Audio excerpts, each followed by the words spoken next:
안녕하세요. 아나운서 허연주입니다. 목포 여수 MBC가 공동으로 제작한 다가온 뉴스 시간입니다. 이상기후로 올해 농작물 작황이 좋지 않습니다. 가격도 올라서 소비자 부담도 큰데요. 그래서 이번 주는 이 같은 물가 상황과 함께 순천에서 100년 된 차밭이 발견됐다는 소식도 준비했습니다. 함께 보시죠.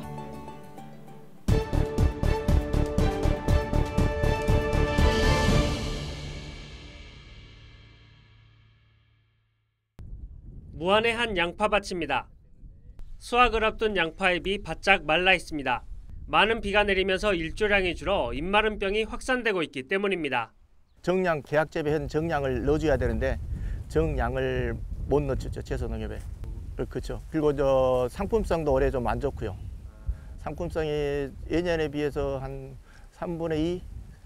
그 정도 좀. 벌마늘 피해도 속출하고 있습니다.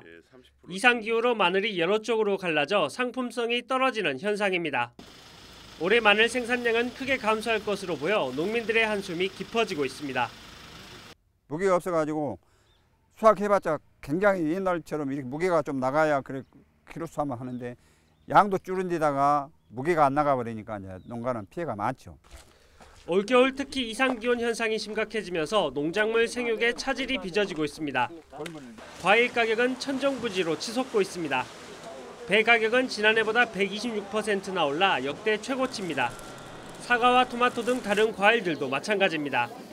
금사과, 금배라는 말이 나올 정도로 비싸다 보니 소비자들은 쉽게 과일을 살 수 없습니다. 가격이 조금 올라 있습니다. 저희들이 서민이 먹기는 좀 부담스럽죠. 과일, 사과 같은 거 한 개당 뭐 3,000원, 4,000원 막 이렇게 하니까. 소비자 물가는 정부의 물가 안정 목표인 2% 안에 들어왔지만 과일 등 농산물은 여전히 높은 상승세가 유지되고 있습니다. 높은 물가에 마트보다 상대적으로 저렴한 재래시장에서도 장보기가 부담스러운 상황입니다.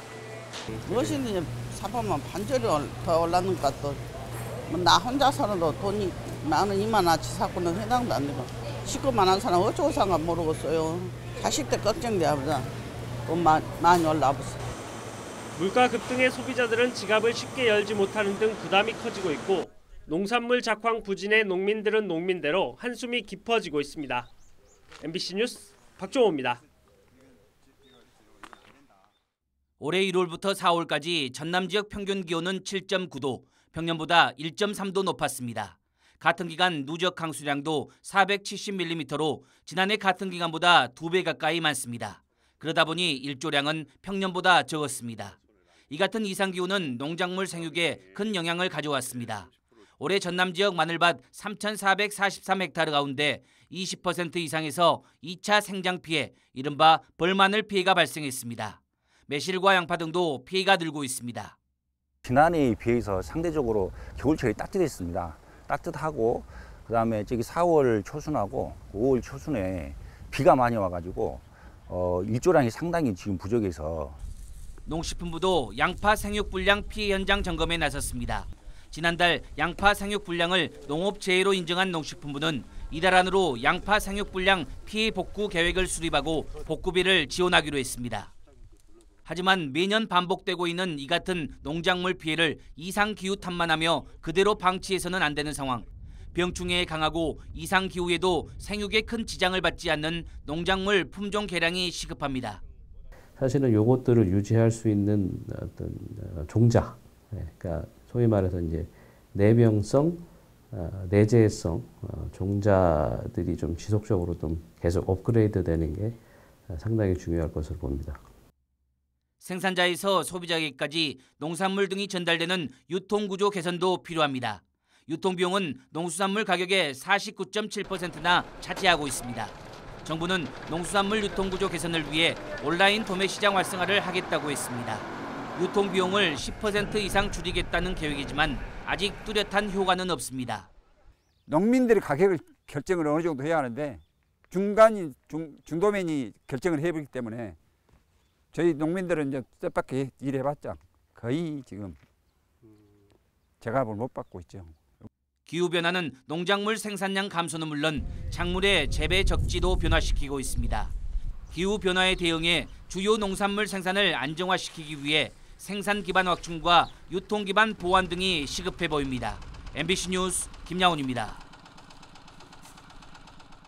순천 도심 속 사찰인 향림사 인근의 한 야산. 숲을 100여 미터가량 헤치고 들어가니 긴 대나무 숲 사이로 무성한 녹차나무가 모습을 드러냅니다. 오랫동안 인적이 닿지 않은 탓에 성인 키높이보다 더 높게 자라 있습니다. 이 차밭은 향림사 주지스님이 사찰 주변을 산책하다 우연히 발견한 겁니다. 저도 그렇게 큰 차는 처음 봤습니다. 그래서 이 손이 그동안에 닿지 않았다 이런 것을 보니 그 사이에 대나무 사이에가 있었고 사람들이 접근을 안 했기 때문에 나무가 이렇게 컸구나 이렇게 생각을 했습니다. 이 차밭은 문헌 속에만 존재한 채 실체가 확인되지 않았던 100여 년 전 순천 최초, 호남 세 번째 재배차밭 석현다원으로 추정됩니다. 1940년 출간된 조선의 차와선이라는 문헌을 통해 1914년 전남 순천시 석현리 0.2헥타르의 면적에서 762kg의 차를 생산해 도내와 통영 일원에 판매했다는 기록이 사실로 확인된 겁니다. 최근 순천대학교 연구진이 석현다원에서 채취한 차잎을 활용해 중노차를 제다해 시음한 결과 다른 작설차에 비해 깊은 맛과 향을 가진 것으로 확인됐습니다. 대나무 밭에서 차가 생산되게 되면 아무래도 아미노산 함량이 높아져요. 그러다 보면 차가 쓰고 떫은 맛이 덜하고 단맛이 강해집니다. 순천대 식품산업연구소는 보다 구체적으로 유전자와 함께 성분 분석을 통한 상품화에 나설 계획입니다. 100여 년 만에 다시 세상에 모습을 드러낸 석현다원. 순천의 제다 역사를 새롭게 재정립하고 새로운 지역 브랜드화를 통한 산업화 가능성에 대한 기대감까지 키워주고 있습니다. MBC 뉴스 김주입니다.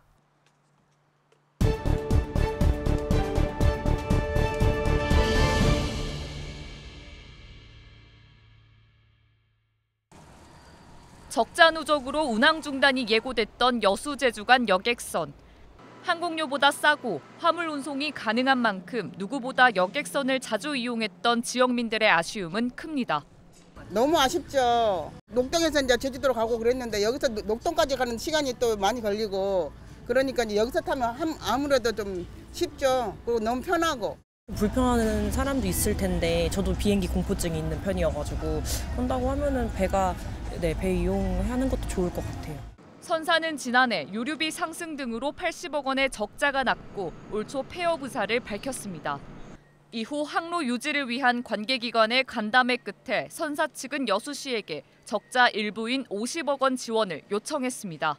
어쩔 수 없이 뭐 그 정도는 이제 회사에서 이제 뭐 저희 회사 측에서도 감내를 하고 또 유지를 해보겠다는 이제 생각을 가지고 계십니다.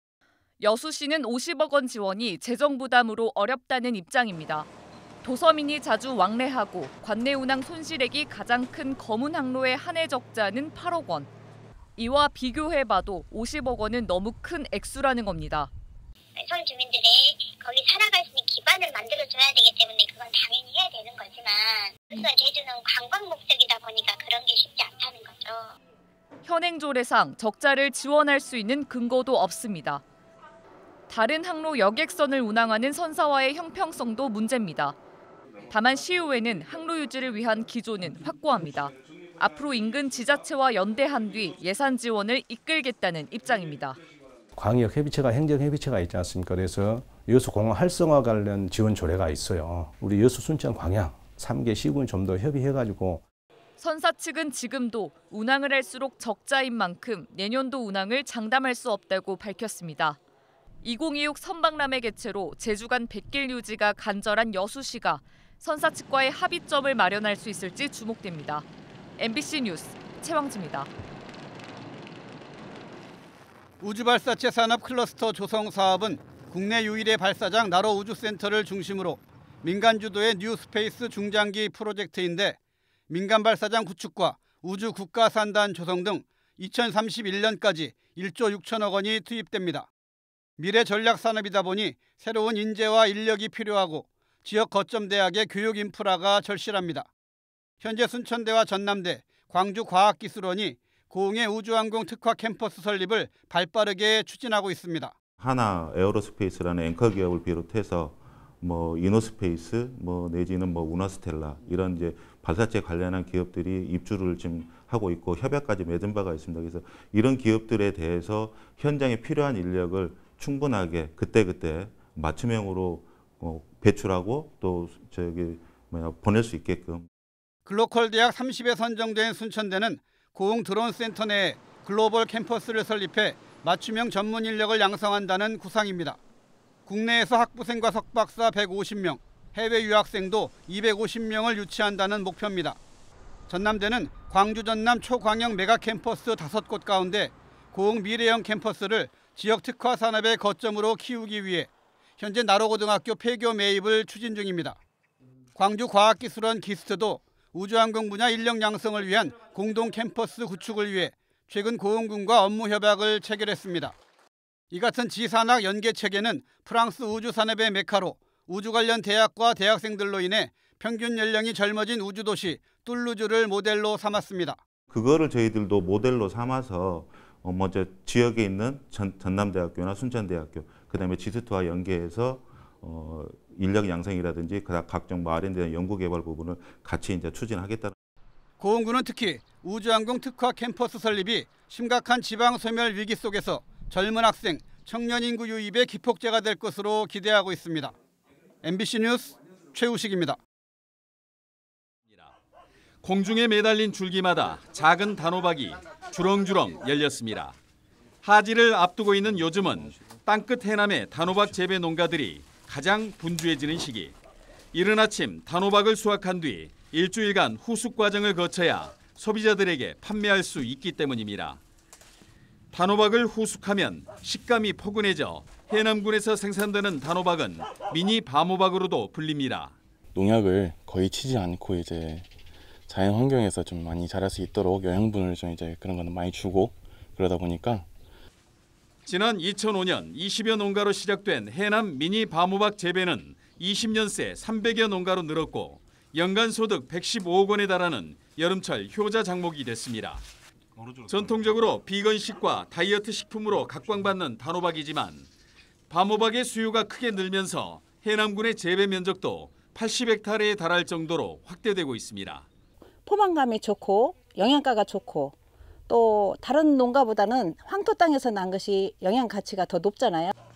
미니 밤호박 인기가 높아지면서 해남군은 특화 작목으로 지정하고 생산과 가공, 유통 등의 기반을 구축하고 이기작 재배와 가공식품 개발 등 기술 보급에 나설 예정입니다. MBC 뉴스 신광하입니다.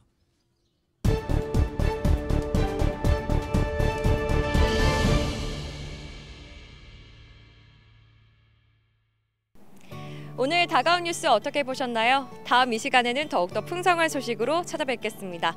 많은 관심 바랍니다. 고맙습니다.